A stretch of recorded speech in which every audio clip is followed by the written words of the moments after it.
Bien, hermanos, hermanas, les damos la bienvenida a esta charla acerca de el culto familiar. Vamos a tener un momento de oración para poder comenzar nuestro tiempo de estudio. Oremos. Señor, te damos gracias por tu misericordia, gracias Padre por permitirnos estar aquí hoy día.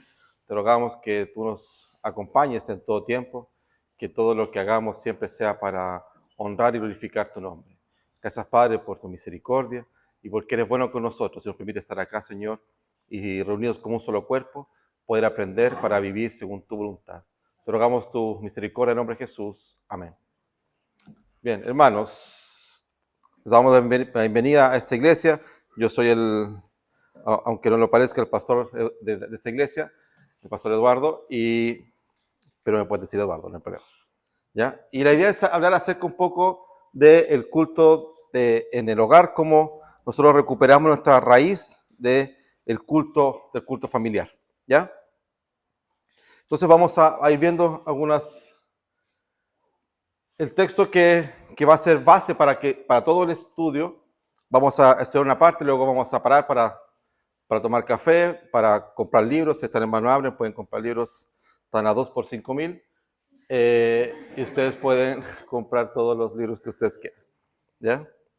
El texto dice ahí, en el texto que usted conoce, y si mal os parece servir a Jehová, escogeos hoy a quien sirváis, si a los dioses a quienes sirvieron vuestros padres cuando estuvieron al otro lado del río, o a los dioses de los amorreos, en cuya tierra habitáis, pero yo y mi casa serviremos a Jehová. Entonces lo que primero tenemos que ver es acerca de cómo es esto de alguna forma, esta religión o esta forma de vivir en nuestros hogares, cómo entenderlo, nuestros cultos familiares, cómo ir desarrollándolo y cuál es la base para hacer todo esto. Sí.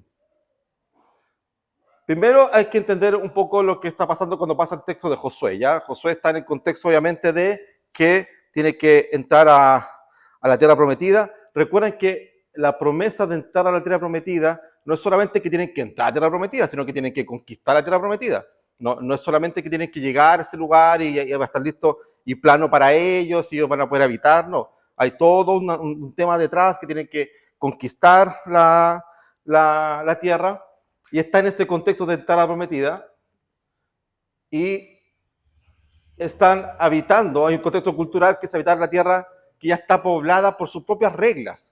Esto es muy importante porque el pueblo de Israel va a entrar a un lugar que ya está ocupado y como ya está ocupado con sus propias reglas de casa, con sus propias reglas de la vida. Así que todo lo que ellos van a hacer ahora es un constante de lo que ellos habían vivido. Ellos recuerdan que están viviendo en el exilio o caminando básicamente. Así que de pueblo nómada va a pasar a establecerse como un solo pueblo y ese pueblo va a estar rodeado de otros pueblos, con otras reglas, con otras formas de vivir, con otras experiencias y con otras vidas religiosas.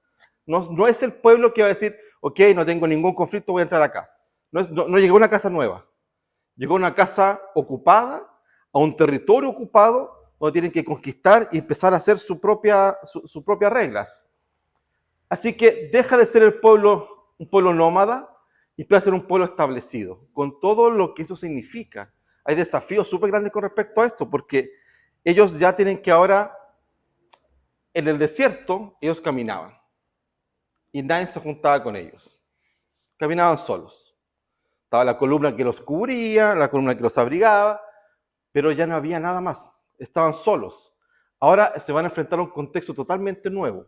Se van a enfrentar a un contexto que ellos van a tener vecinos, van a tener lugares con los que se van a empezar a juntar, gente que va a empezar a intercambiar sus propios negocios. Todo eso va a empezar a vivir ahora el pueblo de Israel. Por eso, sus desafíos, primero es el sincretismo religioso. Se van a enfrentar a otras religiones. Porque el pueblo de Dios, Israel, es el pueblo de Dios y tiene un solo Dios y todo eso. Pero los demás pueblos no. Tienen diversos dioses. Son idólatras. Así que ellos van a enfrentarse a un sincretismo religioso. Ahora hay muchas religiones al lado de ellos. Y muchas de las religiones que están al lado de ellos son más atrayentes que las de ellos, porque son menos restrictivas que las de ellos. Ellos tienen una religiosidad muy restrictiva. Ahora se enfrentan a una religiosidad que no tiene tantas cosas estrictas y tiene más bien en esa época la religiosidad tiene que ver más con cultos libres en las que no están, por ejemplo, los mandamientos. No hay mandatos, por ejemplo. La mayoría de las religiones politeístas no tienen decir, ok, estos son los 10 mandamientos. No tiene eso. Pero Israel sí tenía. Israel tiene 600 leyes, 600 y tantas leyes. Entonces, se enfrentan a 600 y tantas leyes frente a un montón de gente que no tiene ninguna ley. Que se pueden casar, por ejemplo, entre ellos. Y no tienen ningún problema. Israel no. Ellos dicen, no pueden hacer yugo desigual. Así que se enfrentan a algo muy difícil, algo sincretismo religioso. Y hay un desafío para ellos, que es la lealtad a Dios. Frente a todo lo que van a empezar a vivir, tiene que haber una lealtad a Dios. Ahora, piensen esto. Israel ha llegado a este lugar, empiezan a vivir en este lugar, pero no hay un templo para Dios. No tienen templos. El lugar donde pueden guardar el pacto es una carpa. Así que no tienen un lugar físico donde reunirse. No tienen una identidad a la cual poder aferrarse. Sin embargo, las demás religiones sí tienen. Tienen lugares de adoración, por ejemplo. Siento que Israel no tiene lugar de adoración. Entonces, hay un problema. Se enfrentan ahora a ser leales o no a Dios. Y por eso Josué dice eso. Vean ustedes, pero yo y mi casa haremos esto. Porque la lealtad ahora es puesta en juego. Lo interesante de cuando Israel llega cuando se estaciona como un pueblo, es la lealtad a Dios. ¿Pueden ser leales a Dios en ese contexto? ¿Pueden en ese contexto decir, ¿sabes qué? En ese contexto de sincretismo, de muchas culturas súper extrañas y distintas, voy a ser leal a Dios.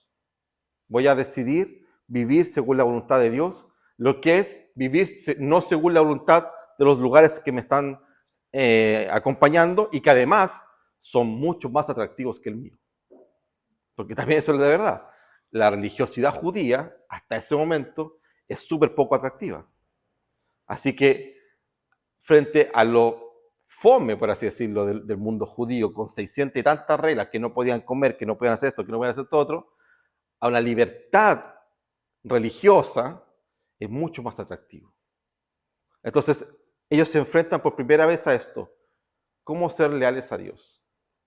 Si vale la pena o no ser leales a Dios.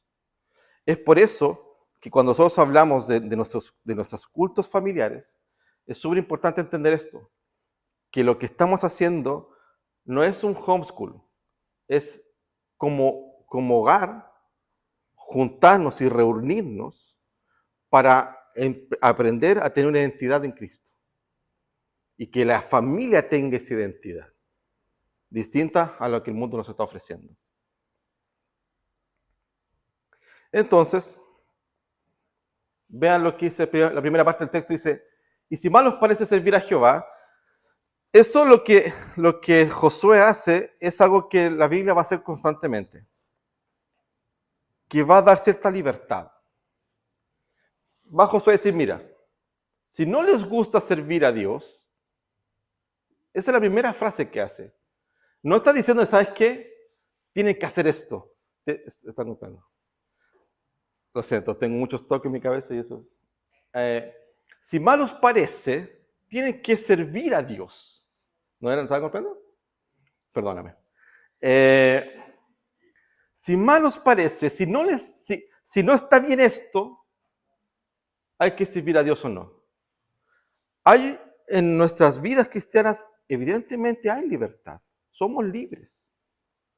E incluso tenemos una libertad que nos permite irnos si quisiéramos. No estoy hablando de perder la salvación. Estoy diciendo, el hijo pródigo tuvo toda la posibilidad de irse. El papá nunca le negó irse. El papá sabía quién era, el papá sabía lo que iba a hacer, el papá tenía súper claro lo que era el hijo, pero dejó. ¿Sabes qué? Anda, vete. Yo sé lo que va a pasar. El papá no habla en el texto. El papá habla solamente cuando el hijo vuelve. Entonces, ¿sabes qué? Si no quieres adorar a Dios, si no quieres servir a Dios, no lo hagas. Es interesante cómo empieza Josué, porque está el pueblo ahí, y el pueblo que fue sacado de la mano poderosa, el pueblo que vio todo lo que significaba estar en el desierto, porque aun cuando no era la generación que salió, recuerden que esa generación murió, aun cuando era la segunda generación, pero los milagros siguieron igual. O sea, esa generación igual comió maná. Esa generación también su ropa se fue guardada. Ellos también fueron cuidados por Dios en esa generación. Así que no es una generación que no sabe de los milagros. Eso que tiene súper claro cuando se abrió el mar rojo, tiene todo eso súper claro.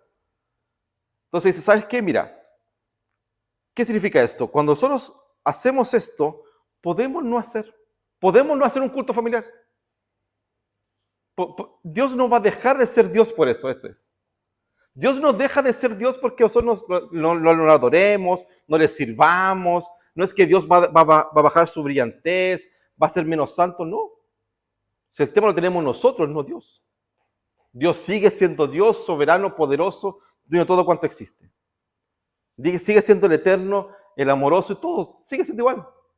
El tema es que nosotros, como familias, como creyentes, nosotros somos los que vamos perdiendo en esa intimidad con Dios. Así que lo primero que dice el texto es, vean ustedes si ustedes quieren servir o no a Dios. Y eso es lo otro, fíjate la palabra servir, es la misma palabra que vas a ocupar después en el Nuevo Testamento, o sea, está en hebreo aquí y en el Nuevo va a estar en griego, pero es la misma idea de esclavitud. O sea, servir a Dios es someterse a Dios. Vean ustedes eso, si están dispuestos a someterse a Dios o no. Porque la palabra servir en el Nuevo Testamento tiene que ver con eso, con la esclavitud.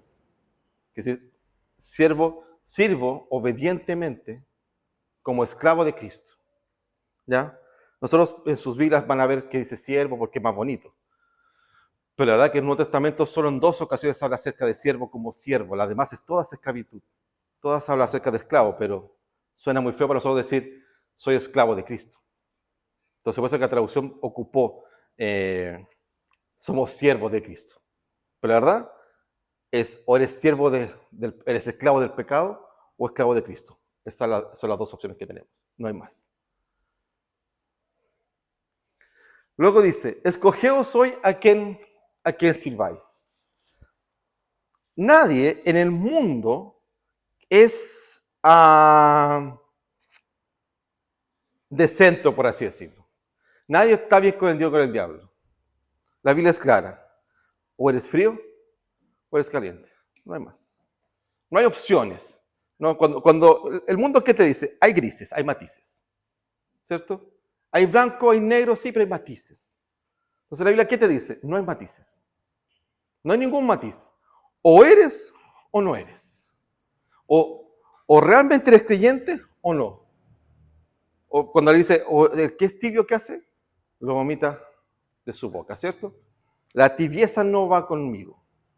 De hecho, el texto es peor, el Apocalipsis, es sé frío. La recomendación es, si no vas a ser verdaderamente creyente, mejor no creas. Esa es la recomendación que hace Dios. Es mejor que seas creyente a que seas tibio. Pero si no vas a ser creyente de verdad, sé frío. Pero a medias tintas no. Y nosotros estamos acostumbrados a las medias tintas. Entonces, a nosotros nos es más fácil sentirnos incluso identificados con lo tibio. Dice, no, aquí no. ¿A qué vas a servir? Nadie que diga yo no sirvo a Dios, pero tampoco sirvo al diablo. No hay eso. La Biblia es, si yo sirvo a Dios, entonces no sirvo al pecado. Mas si no sirvo a Dios, entonces sirvo al pecado. Eso es lo que pasa. Entonces Josué los pone en esto. Ustedes tienen que escoger. ¿Van a servir a Dios y van a someterse a lo que Dios está haciendo? ¿O ustedes van a vivir lejos de Dios? Y van a dejar de someterse a la voluntad de Dios. ¿Qué es lo que ustedes quieren? Y fíjate qué dice. Si a los dioses que les sirvieron vuestros padres cuando estuvieron en el otro lado del río, o a los dioses de los amorreos en cuya tierra habitáis. Interesante que el texto hable acerca de dioses. ¿Por qué tiene que ver con esto? Toda idolatría es acerca de un dios. Trabajo, familia, situación social, económica, lo que sea, puede ser un dios. Por lo tanto, la idolatría tiene que ver con eso, con que tenemos dioses. ¿No? Los que son padres, los que somos padres sabemos que una cosa que nos cuesta es que nuestros hijos no sean nuestros ídolos. Nuestros hijos terminan siendo ídolos. Si no entendemos que nuestros hijos son del Señor, son prestados por Dios, no son nuestros. Pero nuestros hijos pueden terminar siendo nuestros ídolos. Nuestras esposas, nuestros esposos. Sobre todo cuando están recién casados. Ya después no es tanto el ídolo, pero al principio puede ser tu ídolo, es la mujer más linda del mundo, es el hombre más lindo del mundo, y después uno se da cuenta que eso no es verdad. Que hay grises, ¿no? Entonces, pero uno entiende esto, los dioses son estos.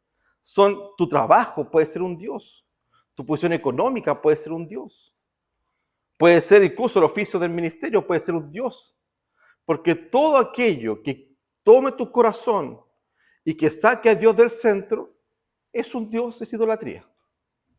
Y la idolatría es algo con lo que tenemos que luchar siempre. Creo que todos nosotros como creyentes luchamos todos los días con nuestras idolatrías. Estamos constantemente luchando contra eso. ¿No? Y más hoy día en estas generaciones que somos más conectados en las redes, hay mucho más de idolatría, hay mucho más de crisis al no ser tomado en cuenta o no ser tomado, o, no sé, veía gente que tiene crisis porque los me gusta de su Instagram son muy pocos, entonces no se siente querido por eso. Y hay gente que no le importa, pero hay una generación que sí es muy importante cuáles son sus visitas, cuánta gente lo ve, es muy importante para esa gente, porque la imagen se transforma también en un ídolo. Así que le dice, mira, este es el tema, o van a ser idólatras y van a servir dioses ajenos, o van a servir al único Dios que existe. Hay un solo Dios que existe y a ese debemos servir. Y por último dice, pero yo y mi casa serviremos a Jehová. Eso va a sonar muy, para esa época, muy patriarcal, muy todas esas cosas que hoy día hablan. Pero Josué toma una decisión por su casa. No le preguntó a su casa. Él no le preguntó a su esposa, a sus hijos, a nadie. Yo y mi casa vamos a servir al Señor. Esa es nuestra decisión. Eso es muy importante. Es una decisión de nosotros, sobre todo aquí los hombres tenemos una decisión muy importante. Yo y mi casa vamos a servir al Señor. Él no le pregunta, no es que pase por alto a tu esposa, no es que estés humillando a tu esposa, no es que estés humillando a tus hijos, no, es tu responsabilidad. Y como responsable, en el caso de los hombres, debemos decir esto, mi casa va a servir a Dios. Va a ser sometida a la palabra de Dios, no a de los hombres, no a lo que alguien pueda decir, a un líder, a una institución. Mi casa va a servir a Dios. Eso es lo que hemos decidido. Y eso es muy importante. Y también para las esposas, oren para que sus maridos sean sabios en esas decisiones, para que puedan vivir realmente, decir, vamos a servir a Dios. Entonces Josué toma esta decisión. Yo y mi casa vamos a servir al Señor. Y ahí comienza todo lo que nosotros estamos viendo acerca del culto familiar. Entonces, ¿cuál es la relevancia del culto familiar?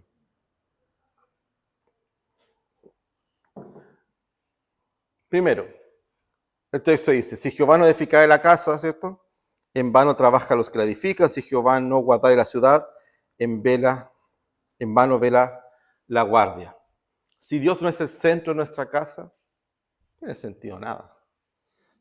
Podemos vivir una religiosidad en la que podemos sentirnos bien cómodos, vamos a la iglesia una vez a la semana, tampoco es tan terrible, estamos 1 o 2 horas en una iglesia, y luego nuestras casas viven en un mundo totalmente separado de lo que Dios es. Si Dios no es aquel que edifica su casa, obviamente no es que Dios construya tu casa, no estás esperando eso, pero si no es el que está ahí en nuestro hogar, el que es por lo que nos movemos, es por lo que creemos, es lo que amamos. Si Dios no es eso, entonces todo lo demás es en vano. Todo. Dios debe ser el centro de nuestro hogar. Debe ser lo que mueve nuestra familia. Nuestras decisiones, lo que tú decides, lo que tú quieres hacer, tus sueños. Si no son los sueños de Dios, entonces no es un sueño correcto. Si tus deseos no son los deseos de Dios, no es un deseo correcto. Y es un deseo pecaminoso, un sueño pecaminoso, porque no es lo que Dios quiere. Y esto a nosotros nos cuesta porque puede ser que lo que tú quieras sea bastante bueno, pero si no es lo de Dios, esto es el tema. Si Dios no quiere esto, que tú tampoco lo quieras. De alguna forma tu oración es, si Dios, si tú no quieres que yo haga esto, entonces enséñame a odiarlo. Si tú quieres que ame esto, enséñame a amarlo. Pero que no ame aquello que debo odiar. Y que odie y que no odie aquello que sí debo amar. Yo debo amar lo que Dios quiere que ame. Suena fuerte porque para nosotros Dios es amor y no hay odio. Pero recuerda que la Biblia habla que Dios odia el pecado. Así que nosotros tenemos que odiar aquello que Dios odia. Y debemos amar lo que Dios ama. Y de esa forma, la única forma que hay que hacerlo es que cuando Dios edifica tu casa, cuando ese es el centro de tu hogar.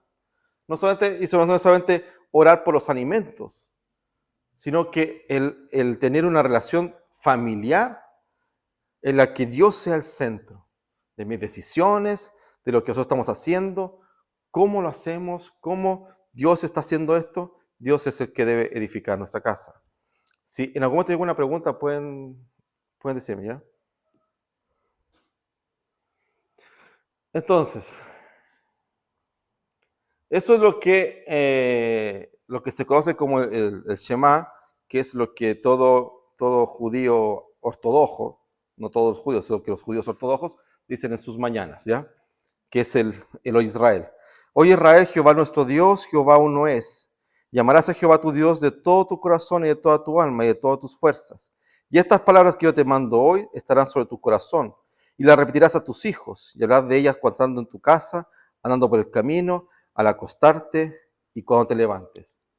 Todos los judíos ortodoxos leen ese texto cada vez que se levantan, ¿no? Los que tienen los rulitos y con los ojos cerrados, no pueden recitarlo con los ojos abiertos. Ese texto es un texto clave para el mundo judío. Después se perdió, tristemente. Para el pueblo cristiano también es un texto muy importante. ¿Por qué? Porque el texto que nos da, mira esto, guárdalo en tu corazón, las palabras de que Dios es uno, y hay que repetirlas a nuestros hijos, hay que hablar de ellas estando en las casas, al acostarnos, cuando nos levantemos. Debe ser parte de nuestro lenguaje. Nuestro lenguaje en nuestro hogar debe ser un lenguaje cristiano, en el que el Evangelio está presente. Eso no quiere decir que nos levantemos y en desayuno hablemos acerca de una palabra y después conversemos todo en versión Reina Valera 60. No estamos haciendo eso. Es decir, es lo que nosotros somos, ¿entiendes? Si nosotros estamos viendo, no sé, un partido y no vas a decirle cananeo y circunciso a alguien, no, digamos, no tiene que ver con ese lenguaje de la Biblia. Tiene que con que decir, ¿sabes qué? La escritura está en todo lo que yo hago. En lo que yo converso, cuando yo estoy comiendo, cuando estoy disfrutando tiempo en familia, estoy entendiendo que todo lo que lo hago está Dios presente. Porque Dios está ahí, Dios es uno. Llamarás a Dios de todo tu corazón, toda tu alma y con todas tus fuerzas. Toda mi integralidad ama al Señor. Y como ama al Señor y sirve al Señor, entonces estas palabras que hago yo, las repito a mis hijos, las hablo con ellos, les hablo acerca del Señor. Cuando camino todo el tiempo, está Dios presente. Cuando nosotros no tenemos un culto familiar, nosotros nos vamos alejando de la palabra. Y el alejarse de la palabra, ¿qué hace? Por lo que decíamos delante, entra otra cosa. No es que nos vamos a quedar vacíos. No es que va a quedar un silencio. Cuando dejamos de adorar a Dios, empezamos a adorar a otros dioses. Cuando dejamos de servir al Señor, servimos a otros dioses entonces.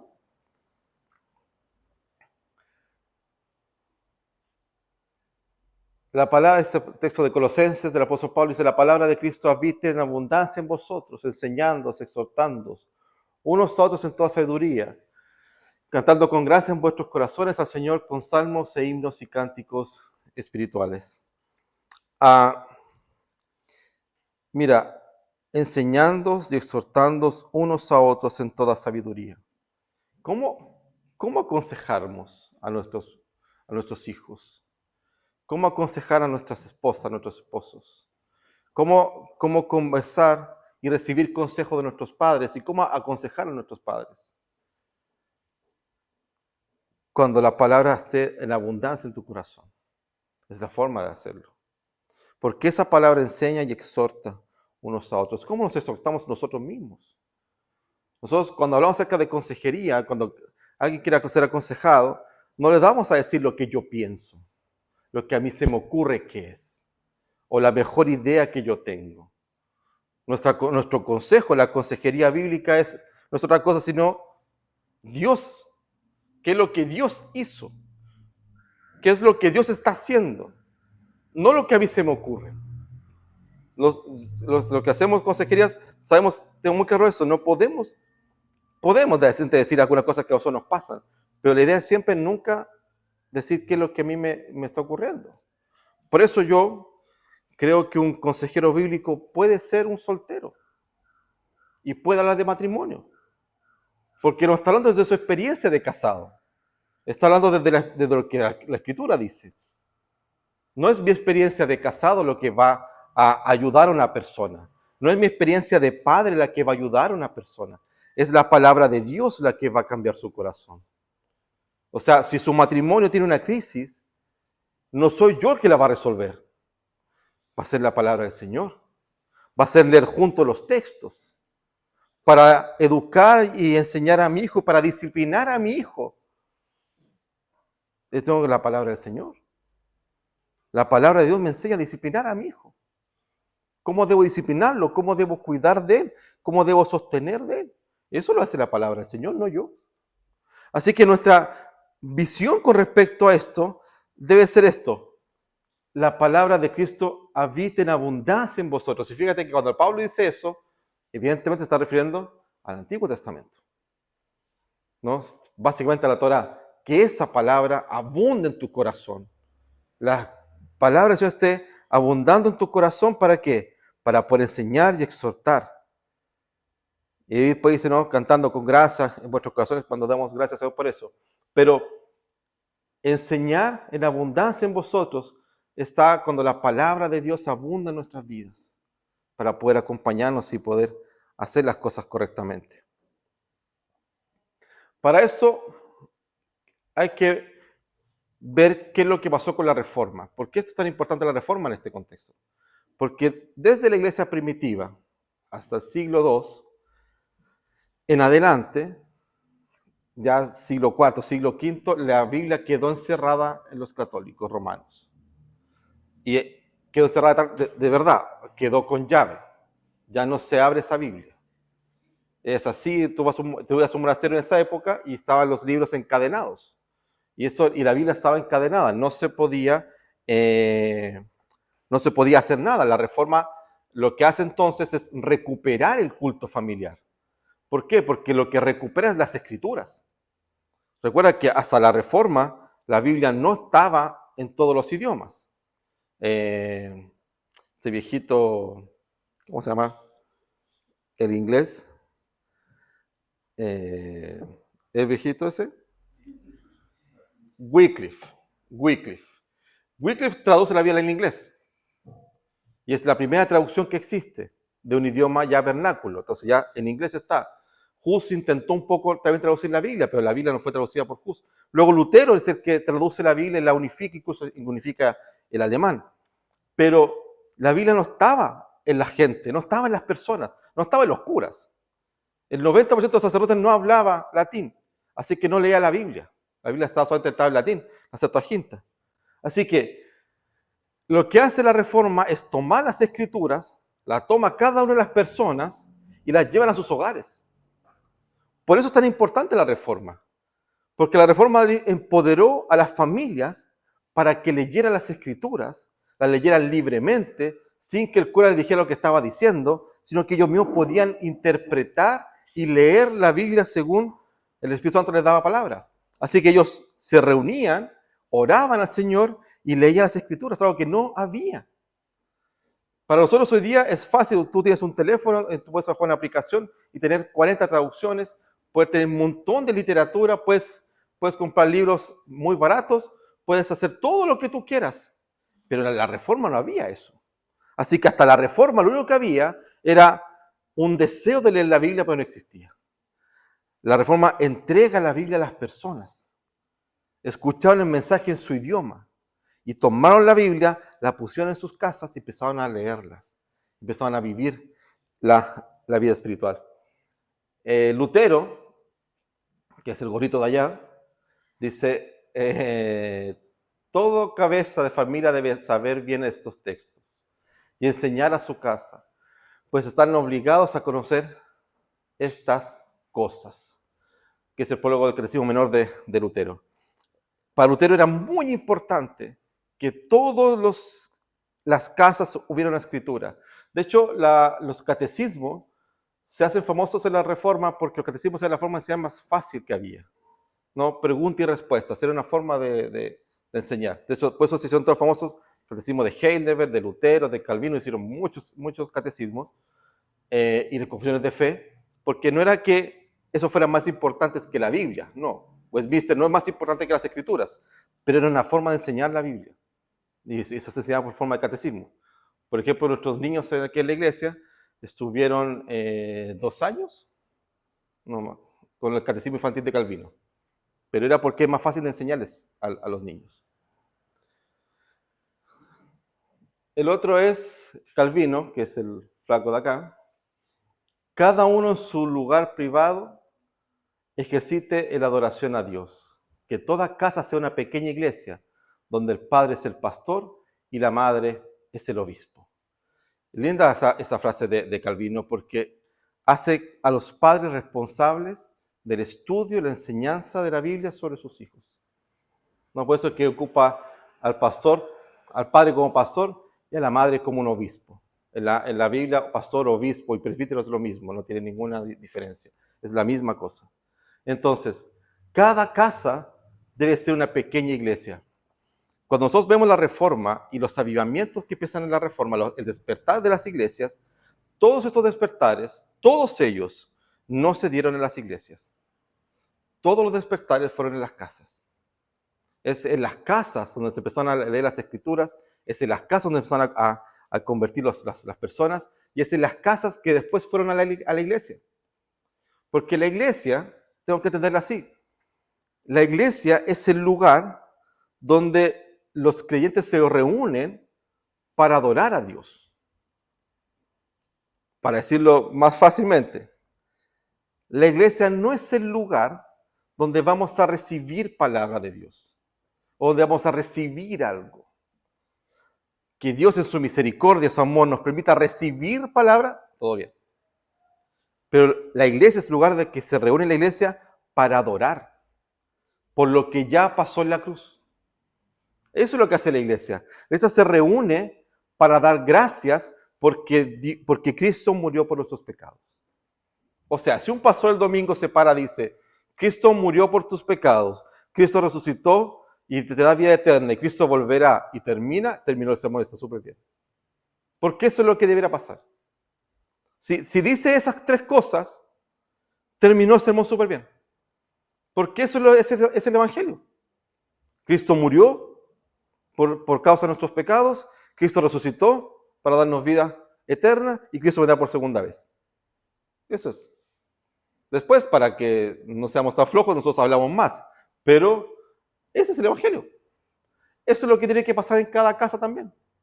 Y en cada casa comenzó a pasar eso a tal punto que los avivamientos y los despertares de los puritanos, de los escoceses los pacantes en Escocia, en Inglaterra, en Estados Unidos, en todos los lugares, fueron primeros en las casas.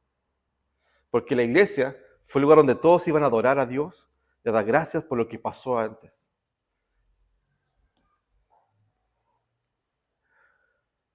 En los puritanos, que se vestían muy feo, dicen, Yo tengo ese cuello, a mí no me dejan ocuparlo, pero yo tengo ese cuello. Es horrible, pero no tengo el gorro, pero tengo el pañuelo. Pero no me dejan ocuparlo. Eh, lo ocupé una sola vez en un video, porque no fue público, no pude hacerlo público. Está escondido en un lugar en mi casa. Richard Baxter, un tremendo pastor puritano, en su libro el Pastor Reformado, él dice, no hay uno de ustedes que sea cabeza de una familia que no sea llamado a este sagrado trabajo. Si sois cristianos, deberíais hacer de vuestras casas unas pequeñas iglesias. El puritanismo que fue el que llegó a Estados Unidos y el que se agrandó por muchas partes y se esparció por muchos lugares, tenía como obligación el culto de hogar. El culto de hogar era una obligación de los puritanos. O sea, los padres debían enseñar a sus hijos en las casas y se cantaban salmos y se hacía de verdad un culto, era un verdadero culto en sus casas. El puritanismo llegó a ser un momento tan piadoso que fue por eso desde sus casas. Ahora, el puritanismo también está... Hay un momento que la embarran, que es verdad, que es que se encerraron mucho. Ellos no fueron capaces de abrirse a otros lugares. Quiere decir, yo el evangelio lo vivo en mi casa, hago un culto familiar, pero vivo en una sociedad que necesita de Cristo. El puritanismo, en su radicalización, se encerró y dejó de predicar. Y eso es un problema del puritanismo.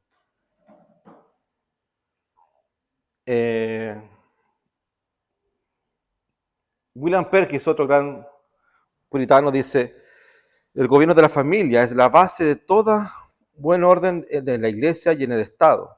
Si la piedad privada y doméstica se descuida, toda la religión pública y nacional se verá comprometida. Esto es lo que dice. Si la iglesia se aparta, la iglesia como el conjunto de hermanos, se aparta de la piedad, es porque las familias entonces no son piadosas. Porque la iglesia es un reflejo de la iglesia, de la casa. La iglesia cuando no está viviendo piadosamente es porque en las casas no se está viviendo piadosamente. Porque por eso te digo, la iglesia es un reflejo de nuestros hogares. La iglesia no es la institución que tiene que hacer toda la pega. No, el pastor o los profesores de las escuelas bíblicas no son los que tienen que educar a tus hijos. Ellos los educan, les enseñan, les hablan acerca de Cristo. Pero si en mi casa yo no le refuerzo eso, tengo un problema. Si yo en mi casa no dedico espacios para predicarle a mis hijos, a mi esposa, y hablar acerca de Cristo para los demás, la iglesia va a terminar siendo un lugar poco piadoso. Y si hoy día vemos una iglesia evangélica con tantas crisis, con tantas dificultades, es porque no existe la piedad. Y eso tenemos que ser sinceros nosotros. Y la piedad no es esta idea falsa de casi caminar en las nubes, ¿no? Sino del reconocimiento de nuestro pecado, el reconocimiento de la necesidad de Jesucristo, de que no somos nada, y que todo lo que somos y tenemos es en Dios. Y si no somos piadosos, si no odiamos el pecado, si no nos apartamos de aquello que Dios quiere que nos apartemos, entonces lo único que va a haber en nosotros va a ser solamente más y más pecado. Y eso obviamente también se ve reflejado en la sociedad. Mira una cosa interesante. Las sociedades que hoy día son desarrolladas fueron porque en un momento las iglesias protestantes fueron muy influyentes, a tal nivel que todo se decidía y las acciones que se tomaban serían las escrituras. Habían pastores comprometidos ahí. En la Holanda que hoy día vemos desarrollada, bueno, liberal y todo lo que usted quiera, pero la Holanda que llegó a ser Holanda era porque había un pastor como Abraham Kuyper, que fue el primer ministro. Y Abraham Kuyper era un tipo que hablaba acerca de la pobreza, hablaba acerca de la soberanía de Dios, un tipo que sus discursos comenzaba con un versículo, y fue el primer ministro de Holanda. Los congresos, el Congreso inglés, el Parlamento inglés, debían ser todos cristianos. No estaba escrito, pero no era bien visto que un congresista no fuera cristiano, o Estados Unidos. Todos los pastores, todos los presidentes eran miembros de iglesia y debían ser miembros de las iglesias. No que iban a una iglesia, debían ser miembros de la iglesia. Jimmy Carter era diácono de la iglesia bautista. Ronald Reagan era diácono también de la iglesia presbiteriana. Bill Clinton no es un buen ejemplo, pero también era miembro de la iglesia bautista. La gran crisis cuando sale Obama es que Obama no es miembro de ninguna iglesia. Así que el partido lo tomó y le dijo, tú tienes que ser en una iglesia. Si no, no vas a ser candidato. Y lo metieron en una iglesia anglicana en la que él participó mucho tiempo. Pero era obligación. El único presidente de Estados Unidos que no era protestante fue Kennedy. Y lo mataron. No porque era católico, sino que lo mataron, digamos, pero estaba metido en mafia y cosas así. Pero fíjate una cosa, era muy importante. Cuando la iglesia comenzó sus crisis en Europa a apartarse de la ley de Dios, entonces esas iglesias, esas sociedades, también se apartaron de la ley de Dios. ¿Por qué? Porque nos guste o no, hay una influencia. Y si la iglesia no es piadosa, la sociedad tampoco va a ser piadosa. Si la iglesia no es una iglesia que ama al Señor verdaderamente y que sirva al Señor verdaderamente, entonces esa sociedad también va a decaer. Entonces, ¿qué es lo que quiero decir? Que la iglesia, o sea, el culto familiar es muy importante para que nuestra identidad como cristianos y como iglesia esté basada en la verdad. Sí, y eso no significa que tenga que ser una familia numerosa o incluso puede ser un tipo soltero, una mujer soltera. Eso no tiene que ver con una familia perfecta, ¿no? No, si pensamos así, un hombre, una mujer, un hijo, una hija. Si tienes 2 hijos, no. Si tienes 2 hijas, no. Esa es tu casa. Cómo tu casa refleja la voluntad de Dios. Y cómo ese reflejo se ve puesto en la obra de la iglesia. Por eso que la iglesia no es, cuando la Biblia dice, la gente dice, hoy deberíamos hacer un culto evangelístico. Todos los cultos son evangelísticos. Todos los cultos son evangelísticos. No existe el culto evangelístico. Todos los cultos son evangelísticos porque todos los cultos deben ser proclamados el evangelio. Así que no hay un culto evangelístico. No hay un culto especial para algo. Porque todo culto es evangelístico para la gloria de Dios. Todos. Y todo hogar debería entonces entender que su vocación debe ser la vocación de un hogar que sirva al Señor, que cuida de su vida espiritual y que está dispuesta a formar en la casa una pequeña iglesia que va a afectar a otros lugares. Las iglesias parroquiales de Escocia, porque también nos robaron eso los católicos, las parroquias eran donde el pastor gobernaba sobre un cantón que es como una pequeña municipalidad, y el pastor era el pastor de ahí. El pastor iba a comprar el negocio que había ahí, el pastor escocés tomaba whisky en el bar que tomaban todos, el pastor escocés pues, tomaba, que le haga yo, no es culpa mía, es lo que hacían ellos. Hay una historia muy interesante de un pastor que llegó y sus presbíteros lo van a buscar a la casa y son 4 presbíteros de 1,90 m con unas barbas largas y con faldas.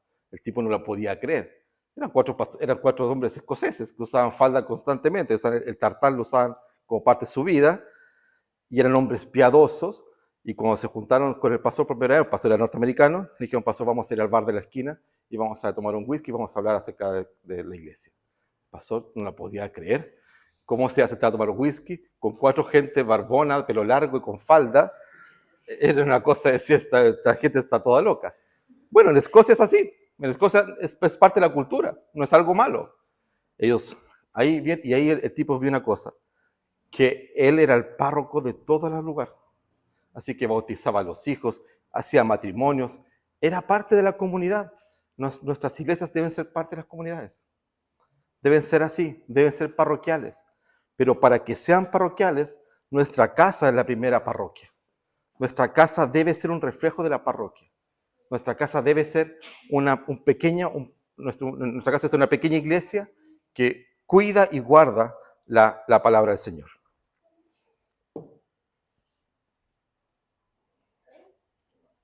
Ya, y ahora vamos a tomar café y luego vamos a seguir con eso porque necesitamos un café. ¿Ya?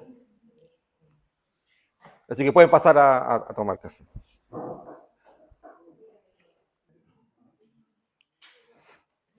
Bien, sigamos entonces. No, pero esto está...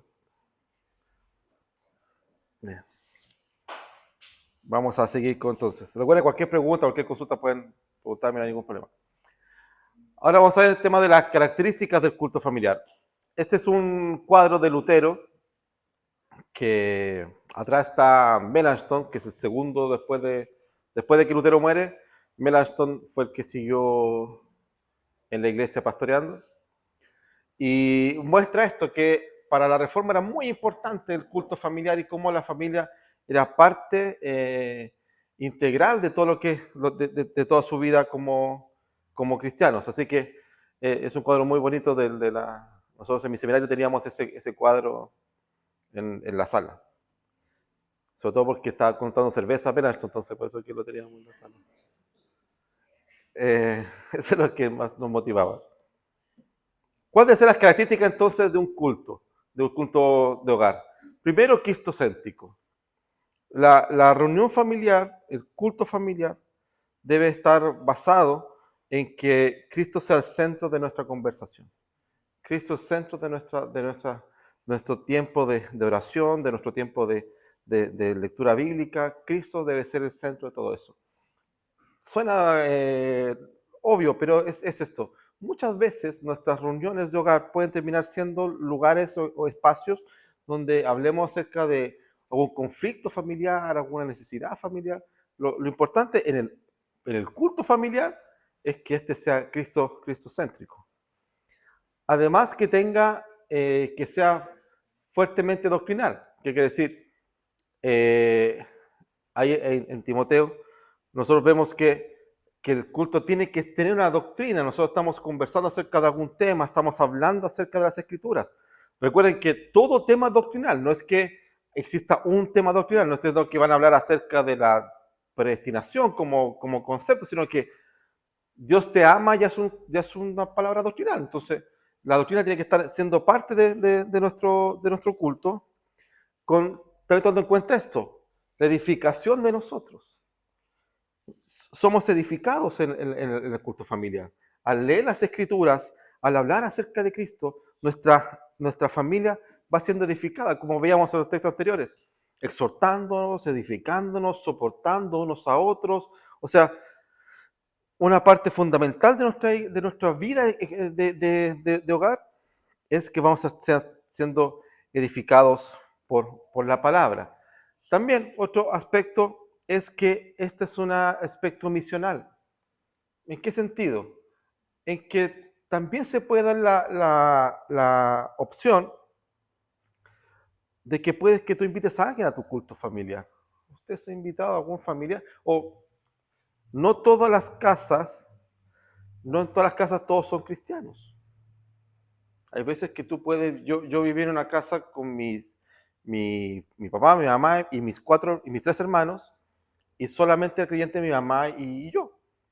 Mis hermanos no, mi papá no, mi papá ahora sí, un hermano sí, mis hermanas siguen sin creer, pero son espacios familiares en los que también son espacios misionales. ¿Ya? Esto es una cosa que se habla mucho en la teología que se llama la missio Dei. La misión de Dios no es ir a un lugar, ¿ya? Un aspecto misional no significa, ya me voy a Marruecos o a no sé qué lugar y ahí soy misión, ahí soy misionero. La misión es algo la misión de Dios es algo que está todo el día en tu vida. Por eso que la Biblia cuando dice que el texto, por tanto, id y predicar el evangelio y todo eso, la traducción es por tanto yendo. O sea, que si yo donde voy caminando, voy al supermercado, voy al colegio, voy al trabajo, donde yo me mueva, soy parte de la misión. La misión de Dios no es solamente ser misionero, es un aspecto específico. Y hay algunos hermanos llamados para eso. No todos son llamados a ser misioneros. ¿Ya? Hay hermanas que han sido capacitados por Dios y que son llamados a la misión. No todos somos llamados a la misión, de ese punto de vista. ¿Ya? Solamente si me dijeran, pastor, tú te puedes ir a predicar no sé, a Uganda, no voy a ir. No es de mala onda, sino que no voy a dormir en el suelo, no tengo esa... Hay gente que está dispuesta a dormir en el suelo y está bien, es su misión. ¿Ya? No todos tenemos esa misión, pero es misional en el sentido de que la misión de Dios, de la que todos somos parte, va avanzando y se puede ser un espacio de predicar también el Evangelio a otros. Entonces, ¿cómo hacer el culto familiar? ¿Qué características debe haber en un culto familiar? Primero, la lectura de la Biblia, que ya sea nuestro centro.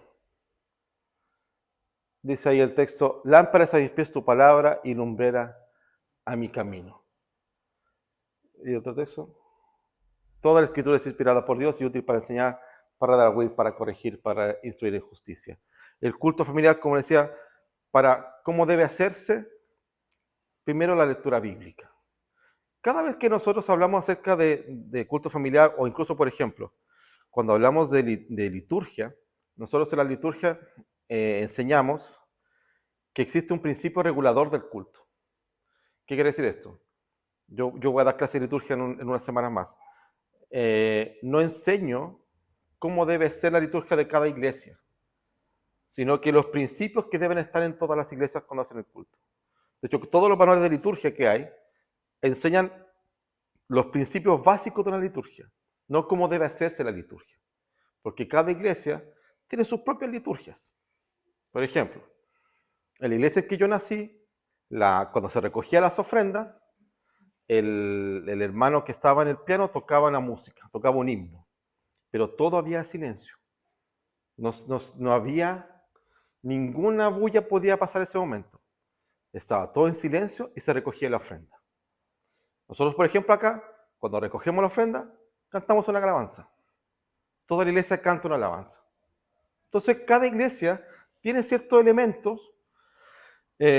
Recuerdo una iglesia, no recuerdo por qué fui, sino porque un pastor me comentó, había una iglesia en Sudáfrica donde todo era muy, muy, muy ceremonioso, todo muy en silencio, pero en el momento de las ofrendas aparecían las hermanas diáconos con unos vestidos de los colores más extraños del mundo, con unos moños así gigantes, y todo el mundo bailaba, no indecorosamente, sino que muy decorosamente, iban bailando y iban recogiendo la ofrenda. Terminaba ese momento, después todos serios, no se movía nadie. Pero ese momento era distinto. Entonces, cada iglesia tiene sus espacios de cómo hacerlo. Lo mismo pasa en nuestra familia. ¿Cómo leemos la Biblia? ¿Qué texto vamos a leer? Que incluso, ¿qué versión vamos a ponernos de acuerdo para leer? Puede que digamos, ¿sabes qué? Vamos a leer tal versión. NBI, por ejemplo, si somos menos creyentes, NBI. Entonces, van a ocupar NBI los que son menos creyentes. Los que son más creyentes, Reina 60, que es la verdad. No, por ejemplo, en mi casa estamos esperando porque en octubre llega la Biblia a Chile que se llama El Mensaje, que es una traducción del pastor Eugene Peterson. Entonces, esa estoy ocupando yo ahora y solamente mi familia van a tener, porque yo y mi casa van a ocupar el mensaje. Porque no les queda otra. Pero cada uno ocupa, por ejemplo, una versión distinta. Puede ocupar una versión de la Biblia que nos vamos a quedar de acuerdo, vamos a ocupar una versión y vamos a estudiar desde esa versión y vamos a conversar. O sea, teniendo claro esto, que la Biblia es la única luz, es la única que nos anuncia el camino del Señor. Es lo único. No hay nada fuera de las Escrituras. ¿Ya? Cualquier cosa fuera de la Escritura no es verdad. La única verdad es la palabra de Dios. Eso debe estar para nosotros a fuego en nuestras vidas. La palabra es la verdad, la única y suficiente verdad. Por eso es que toda la Escritura es inspirada por Dios. Pablo se está refiriendo sobre todo al Antiguo Testamento en ese momento, pero toda la Escritura también es nuevo. Y es útil para enseñar, para redarguir, para corregir, para tener justicia. O sea, ella debe ser el centro primero de nuestro culto familiar. También, evidentemente, tiene que estar la oración. Nosotros debemos también ser un pueblo de oración. y en esto podemos ahí ver los textos de Tesalonicenses, que son así César, y no se inquiete para nada, más bien en toda ocasión, con oración y ruego, presenten sus peticiones a Dios y denle gracias. Una cosa que yo he aprendido y he dado gracias a Dios por eso con mis hijos, sobre todo con el mayor, es que cuando, bueno, porque el menor no ora, pero el mayor cuando ora, él pide según sus propias necesidades, ¿no? Se cayó y Señor, casi, él es muy alaraco mi hijo, entonces cuando se cayó y se rompió un poco la pierna, casi que le iba a perder, entonces que su pierna no le pasara nada y él es súper así. Entonces, pero, o por ejemplo, cuando fue los incendios en Valparaíso, mi hijo estaba muy afectado por eso. Entonces todos los días oraba por ellos y estaba muy triste por eso y él le daba mucha pena y de hecho tuvimos que dejar de ver tele para que él no viera esa noticia y oramos por eso. Si tu hijo, esto es lo lindo, que en la oración todos pueden participar y desde sus propias necesidades, desde sus propias realidades. Si tú tienes un hijo chico, déjalo que ore y que diga todo lo que él tiene que decir, no decir, no, eso no se dice en la oración, no. Bueno, diga con libertad porque él es parte de la familia. Nosotros incluso como iglesia, las iglesias reformadas que creemos en la teología del pacto, los hijos son parte de la iglesia. Los hijos no son, eh, ellos son miembros de las comunidades. Cuando, por ejemplo, tú dices, ¿cuánta gente va a tu iglesia? Uno dice, no, va tanta gente, pero siempre saca a los adultos. Tus iglesias también son niños, también son parte de la iglesia. Nosotros como teología del pacto creemos que los hijos son parte de la iglesia, ellos son miembros de la iglesia y ellos son importantes para la iglesia. La clase de niños no es una guardería, les enseñan las escrituras. Porque no es una guardería, no es porque ya sé que va a predicar el pastor, váyanse para no molestar. No, tienen que ellos ser parte y recibir la instrucción como todos los niños tienen que recibir la instrucción. Entonces, la oración, fundamental en tu vida de hogar. Lo que oran, pasar tiempo en oración, dedicar tiempo para la oración, es algo que es muy, muy hermoso también para la vida de la iglesia, para la familia. Otro punto es la alabanza y la adoración. Ahí yo también digo que es de cada uno, ¿no? Cantad alegres a Dios delante de toda la tierra, hablando entre vosotros con salmos, con himnos y cánticos espirituales, cantando, alabando al Señor en vuestros corazones. Ahí si ustedes cantan, canten. ¿Ya? Mi familia no cantamos, porque todos lo hacemos pésimo. Entonces, pero leemos un salmo y damos gracias a Dios. No, pero si usted canta pésimo, su esposa canta pésimo, cante los dos pésimos. Pues nadie los va a escuchar. Va a quedar ahí. No, nadie va a decir, oh, lo subí un video a YouTube cantando. No, cantó mal nomás. Pero sí importante la alabanza, sí importante la adoración en esto. Porque algo que nosotros a veces nos olvida muchas veces, incluso en las oraciones, es las gracias. Si tú te fijas, nosotros cuando oramos, y no nos cuesta para nada pedir, porque tenemos súper claro nuestras necesidades, tenemos súper claro lo que queremos pedir, tenemos súper claro las cosas que nos hacen falta, así que vamos a pedir por esto. Porque eso es lo más claro que tenemos. Pero dar gracias a Dios nos cuesta. Porque de inmediato pensamos en cosas. Cuando nosotros debemos siempre dar gracias a Dios por lo que Él ya hizo en la cruz, que es Jesús.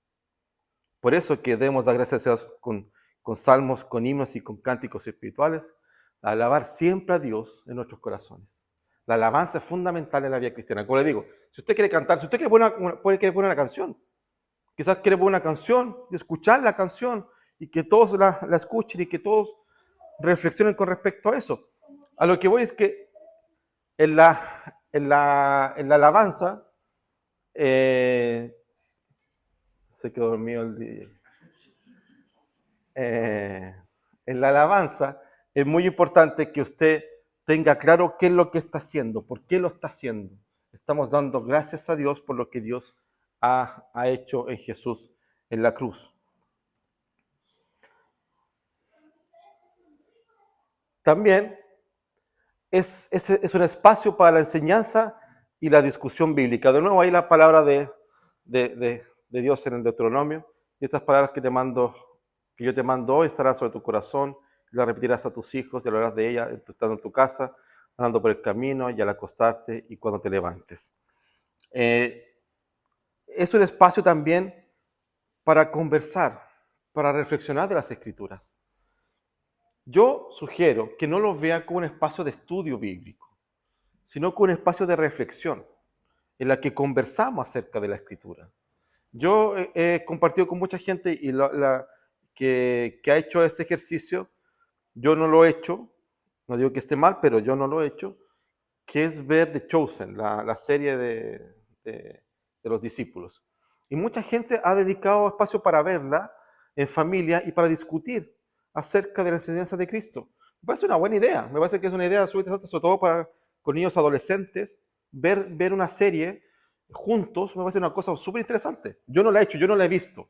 ¿Ya? Yo solamente he visto partes y la verdad es que siempre he visto memes súper divertidos acerca de Chosen, pero no he visto la serie. Yo sé que está, de hecho la tengo ahí como para verla, yo aún no he podido dedicarle tiempo a eso, pero creo que también es una opción válida, pero sobre todo para esto, para discutir, para conversar. ¿Qué es lo que te pasa a ti con esto? No es como qué es lo que tú sientes y esto va a ser, no, sino que es, ¿qué pasa contigo? ¿Qué pasa cuando hablamos acerca de la Escritura? ¿Qué pasa? Escuchen a sus hijos, escuchen a su esposa, a su esposo, ¿qué es lo que está pasando? Hay elementos súper interesantes en la conversación que nos permite ir creciendo todos. Entonces, no, yo sugiero que cuando usted haga su culto familiar, no lo vea como un estudio bíblico, en la que usted tome el texto y diga, mira, dice esto en griego, dice esto en el hebreo. No, converse el texto. Si son de estudio, bueno, pero yo recomiendo que sea más conversado, que tengan esos espacios de conversación, porque yo tenía un pastor, el pastor Oswaldo, que cuando su esposa le preguntaba algo, él hacía una clase. Él pescaba la pizarra, tiene una pizarra en su living, entonces su esposa le decía, Oswaldo, ¿qué? Y pescaba una pizarra y le hacía una clase tremenda, y ella entendía súper bien, y entonces era su dinámica de ellos. O le decía, mira, estos dos libros, tienes 4 días para leerlo, y de ahí vamos a conversar. Y entonces Osvaldo hacía eso, era muy gracioso eso. Entonces la Kelita leía los libros y después tenía la clase con él y conversar acerca de eso. Tenía sus propias dinámicas, pero sí son espacios para conversar, para dialogar y para disfrutar de la palabra de Dios.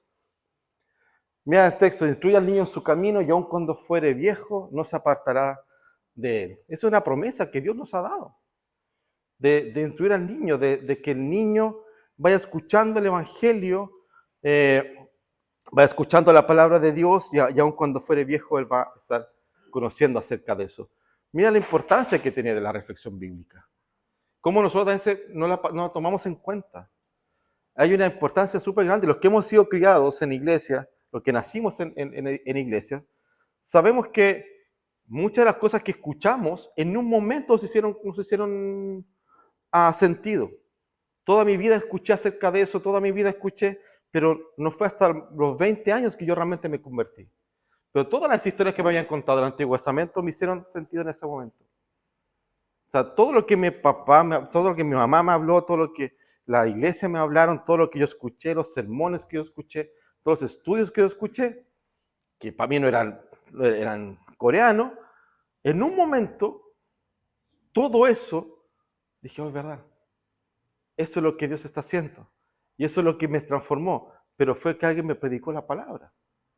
Esta semana tuve la posibilidad de conversar con una joven que me dijo, mi experiencia de conversión es esta. Yo era una feminista muy, muy dura. Mi vida era lejos de Dios.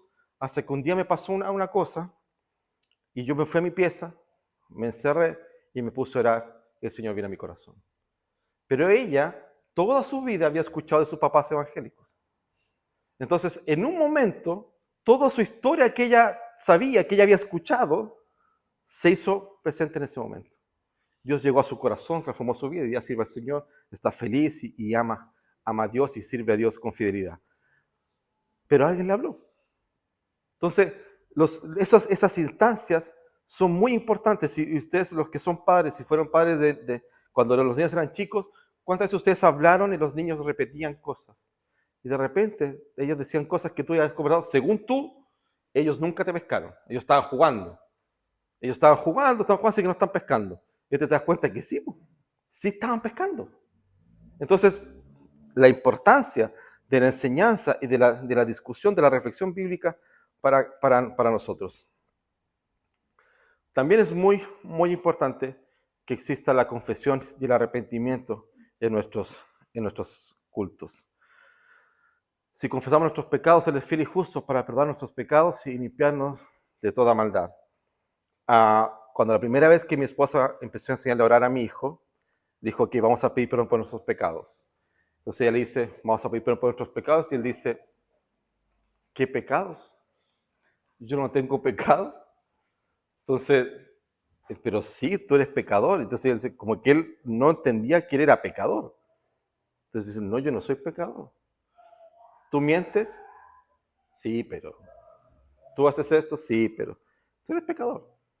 La necesidad de que la iglesia, que la familia también confiese sus pecados. El llamar a arrepentimiento desde pequeños, enseñarles que son pecadores.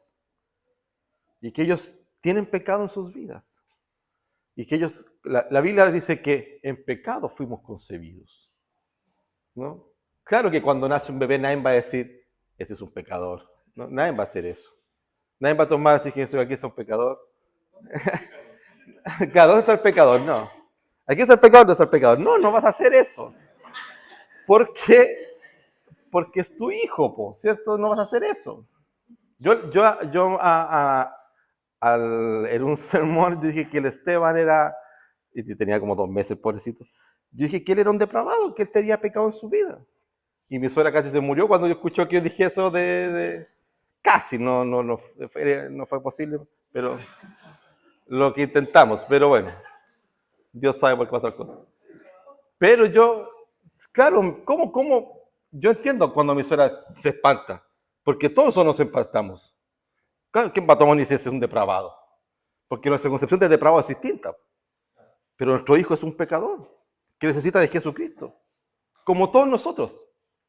Entonces, es importante que ellos tengan conciencia de su pecado, que ellos tengan conciencia de su maldad y de la necesidad de Jesucristo. Porque no solamente conciencia de que soy pecador, sino que soy consciente de que soy pecador, pero que tengo a Jesús como abogado, que Él me perdona. No es solamente un área a la que yo enseño a mi hijo, también enseño que hay perdón en Jesucristo. Y también a nosotros también como matrimonio, los matrimonios también tienen que orar, tienen que pedir perdón, confesar sus pecados, y no es fácil, y hay que arrepentirse. Quizás tú como esposa dijiste algo que era incorrecto a tu esposo quizás hizo algo incorrecto contigo. Muy difícil que un hombre haga eso, pero si pasara esa cosa, amén, gloria a Dios. Cercano está Jehová a los quebrantados de corazón y salva a los contritos de espíritu. Dios hace que nosotros podamos vivir la humildad cuando reconocemos nuestros pecados, nuestra necesidad de Jesucristo. Hay humildad y Dios nos escucha.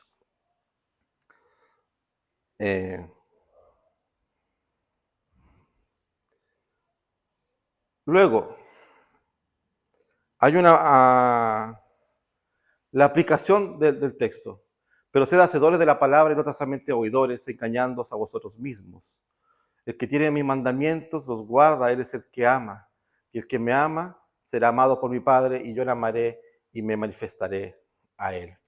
Hay muy, muy importante que nosotros entendamos la necesidad de vivir el Evangelio. No solamente pensar que por lo que sabemos, por lo que hemos escuchado, sino que debemos ser hacedores de la palabra.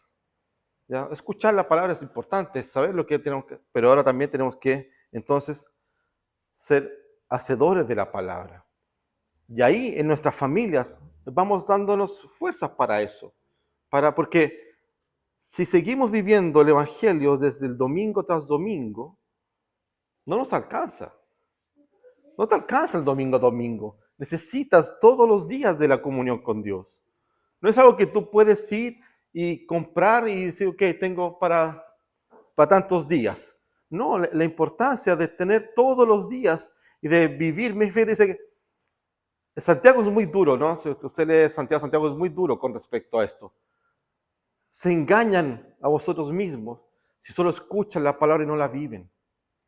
Si ustedes escuchan la palabra de Dios, se saben todos los versículos de memoria, conocen todo lo que hay en la Biblia, pero si no lo viven, nos estamos engañando a nosotros mismos. Y eso, hace un tiempo yo me compré dos libros de Gabriela Mistral, que es acerca de su espiritualidad. Ella tenía mucho contacto con los franciscanos y cómo ella vivía su espiritualidad. Y claro, era una mujer que sabía mucho de la Biblia, pero no vivía según el Evangelio. Conocía mucho. Hay un poema acerca de la Biblia, ella tenía la Biblia en su casa, era una mujer que conocía mucho las Escrituras, pero que no vivía según el Evangelio. Boloya Teitelborn, un líder comunista de los 70, decía que él leía la Biblia una vez al año. O sea, es capaz de ese tipo de, quizás leyó la Biblia más que muchos evangélicos, pero él la leía, todos los años la leía una vez al año. Decía, yo tengo que leer la Biblia todas las veces y creo que es el libro que todo el mundo tiene que leer. Pero Boloya jamás creyó en Dios. Boloya jamás creyó en el Evangelio. Pero conocía las Escrituras. Entonces, si conozco, vivo. Si digo que conozco la ley, entonces vivo según la ley. Porque el que ama mis mandamientos y los guarda, ese es aquel que me ama. Entonces nosotros tenemos, si realmente decimos que yo amo a Dios, entonces vivo para Dios y sirvo a Dios y conozco a Dios. Yo no puedo amar a quien no conozco. ¿Cómo voy a amar a quien no conozco? ¿Cómo voy a amar con quien yo no me relaciono? Es como, no sé, yo estoy casado con tal actriz ella no sabe, yo estoy casado con ella. No es así. Si yo no la conozco, no tengo forma de amarla. Yo tengo que, cuando tú te casaste, cuando tú pololeaste, cuando tú estuviste con alguien, tú la conociste, lo conociste, dijiste, ok, es lo que hay en el caso de la pobre Caro, pero se aman, nadie entiende por qué, pero se aman y está. Pero lo conociste, con sus virtudes, con sus defectos. A Dios no lo conoce con sus defectos, evidentemente, pero sí con toda la virtud que hay en Dios. Fíjate que nuestra falta de fe tiene que ver muchas veces con no conocer a Dios. Muchas veces nuestras crisis espirituales radican en que nosotros no conocemos a Dios, en que no conocemos quién es realmente. Entonces nuestras dudas y nuestras crisis se empiezan a mezclar en nuestra cabeza. ¿Por qué? Porque no le conocemos. Porque si le conociésemos, entonces nuestras crisis serían menos. Nuestras dudas serían menos. Entonces diríamos, es que Dios no me cumplió eso, pero es que Dios no está para cumplir tus caprichos. Dios está para hacer su soberanía, para cumplir su propósito. Entonces descansaríamos. Entonces, la importancia de que en nuestro hogar sea un hogar que realmente sea manifestado lo que Dios está haciendo y no lo que yo quiero. Hermanos, hermanas, lo que intentamos hoy día es que nosotros conversemos y que reflexionemos de la importancia de que nuestros hogares sean una luz verdadera, que nuestros hogares realmente reflejen a quien adoramos.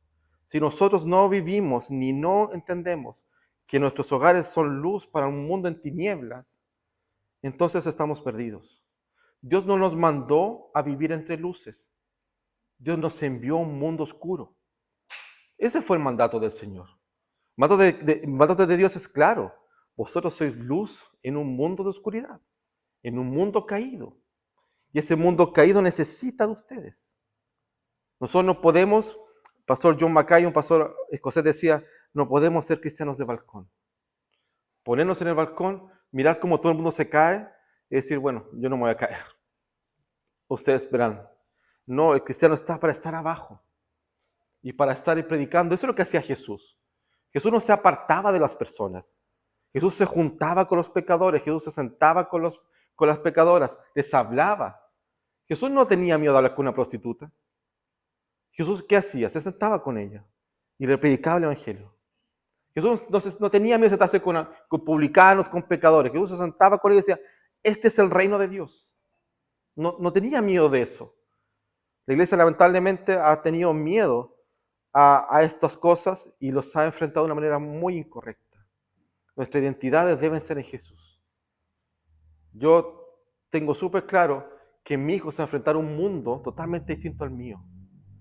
totalmente distinto al mío, no es el mismo. Pero si lo meto en una burbuja, él después no va a conocer y no va a poder saber cómo es ese mundo, y no solamente para saber cómo es el mundo, él no va a poder predicarle a ese mundo. Y él tiene que predicarle a ese mundo. Mi hijo va a tener una misión, mis hijos tienen una misión de predicar en el lugar donde Dios los ponga. Y si yo los aparto de ahí, estoy siendo un buen padre porque los estoy cuidando. Pero estoy siendo un pésimo padre cristiano porque no los estoy preparando para que ellos vayan a predicar el Evangelio. Piensa en Pedro o en Juan y Pedro, los que los azotan. Cuando los azotan 40 veces, ¿cierto? ¿Qué hacen ellos? Primero la ridiculez de abrazarse, que es la ridiculez. Entonces, si tiene la espalda hecha tira, no sé cómo te abrazáis, pero se abrazaron. ¿Qué hizo la iglesia? No los pescó y dijo ya, escondámoslos. Dijo que les pegaron, les amenazaron, los quieren matar. Sí, Señor, te pedimos que ellos puedan volver a predicar. Que ellos vayan a ese mundo y prediquen en ese mundo. Eso es lo que hizo la iglesia.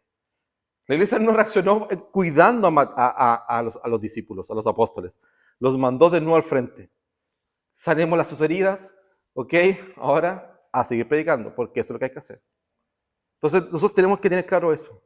Nuestras familias son el lugar donde también nuestros hijos, nuestra esposa, nuestro esposo, nuestra familia completa, son luces en un mundo de oscuridad. Y son enviados a esa oscuridad, ¿para qué? Para mostrar el Evangelio de Cristo. No podemos ser como la parábola que escondió el talento. Tenemos que ir y darlo. No podemos esconder. Como decían los discípulos, no podemos callar aquello que hemos visto y oído. No podemos. Tenemos que decirlo. No, todos ustedes cuando tienen una buena noticia, la cuentan. Todos la cuentan. Porque es una muy buena noticia. Y la decimos al mundo. Me pasó esto, estoy feliz por esto. Nadie esconde una buena noticia. El Evangelio, que es la buena noticia, no podemos esconderlo. Entonces la familia es el lugar donde nosotros podemos vivir el Evangelio, donde podemos capacitarnos y sobre todo donde podemos, como un solo pueblo, conocer más y adorar al Señor. Eso, hermanos. Es mi hija. ¿Hay alguna... Polo rubia. Polo rubia en el pelo. ¿Hay alguna pregunta más o algún comentario? Ahora que estamos terminando. ¿No? Tú. ¿Cuál recomienda que sea como lo leído? Un versículo, o una parábola, una especial, o para empezar, quizás tú nunca has hecho una familia. Sí, yo creo que para empezar, el Evangelio de Juan. Porque el Evangelio de Juan te va a mostrar a Jesús, primero, pero además te va a mostrar a Jesús en su último mes. Entonces es que es el Jesús más íntimo. Es el Jesús el que más conversa con los apóstoles.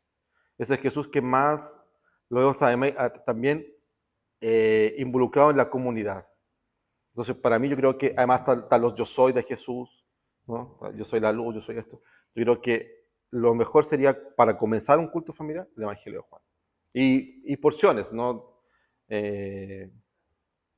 Quizás la porción completa, pero la idea es, porque te va a enseñar primero a... Si pusieras así como ya empezar Génesis, te vas a aburrir al mes, porque es más difícil entender Génesis. Pero entender a Jesús desde el Evangelio de Juan me parece que es una muy buena alternativa.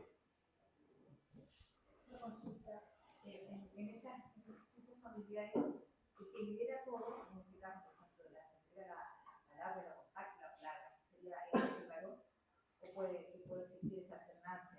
Puede existir esa alternancia. Sí, yo creo que en el caso cuando Josué dice, yo en mi casa, está diciendo, ¿sabes qué? Yo tomo la iniciativa de esto.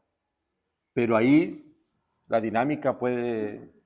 Si tienes un hijo adolescente, dale que tu hijo lo haga. Sí, sí. Y va a ser súper hermoso eso, porque cuando tu hijo lo haga o tu hija lo haga, va a ser una perspectiva distinta. Va a estar orientado de una forma distinta la meditación. Por eso te decía que no lo vean como un estudio bíblico, sino como un espacio de reflexión. Los espacios de reflexión son muy importantes, así que yo creo que el marido, en este caso, es el que convoca, el que va a liderar esto, pero quien compartan todos. Porque además si no hay un marido, por ejemplo,